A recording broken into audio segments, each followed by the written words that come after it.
बिगर व्यावसायिक चारचाकी वाहनांसाठी 15 ऑगस्टपासून टोल नाक्यांवरील प्रवासात सूट मिळणार आहे। 3000 रुपयात वर्षभर ही सवलत लागू असणार आहे।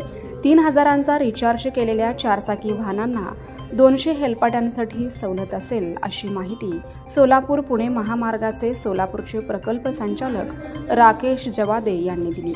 सोलापूर शहर जिल्ह्यात असलेल्या सुमारे 2 लाख कार चालकांना या सवलतीचा लाभ होईल।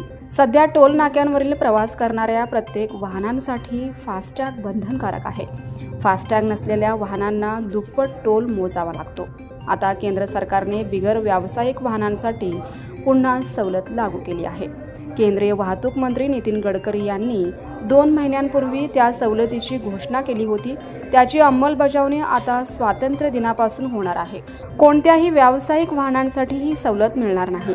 3000 रुपये एकदाच भरल्यानंतर सवलत मिळणारे बिगर व्यावसायिक वाहन देशभरातील कोणत्याही टोल नाक्यावरून 200 हेलपाटे मारू शकणार आहे। फास्टॅग नसलेल्या चारचाकी कार चालकास प्रवासाला जाताना 150 रुपये मोजावे लागतात आणि फास्टॅग असल्यास 75 रुपये द्यावे लागतात। 24 तासात तो कार चालक पुन्हा त्याच रस्त्याने आल्यास येताना अवघा 35 रुपये टोल आकारला जातो।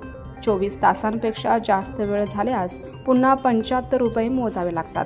आता सवलतीमुळे पुन्हा सवलत मिळणार आहे। आता फास्टॅग असलेल्या वाहनांना ज्या टोलवर जाताना 75 रुपये द्यावे लागतात, ते वाहन 24 तासात परत आल्यास त्याला येताना 35 रुपये द्यावे लागतात। असे 200 हेलपाट्यांसाठी प्रत्येक कार चालकास 11,000 रुपये मोजावे लागतात। पण आता नव्या सवलतीमुळे 24 तासांची मर्यादा नसणार आहे। विशेष बाब म्हणजे आता कार चालकांना 200 हेलपाटे अवघ्या 3000 रुपयात करता येणार आहेत। 3000 रुपयात 200 हेलपाटे सवलतीत या सवलतीचा लाभ घेण्यासाठी संबंधित कार चालकास अँड्रॉइड मोबाईलमधील प्ले स्टोअरमधून राजमार्ग यात्रा नाई हे ॲप डाउनलोड करून घ्यावं लागेल। त्यावर लॉग इन करून वाहनाचा क्रमांक टाकून पैसे भरल्यास सवलत मिळणार आहे।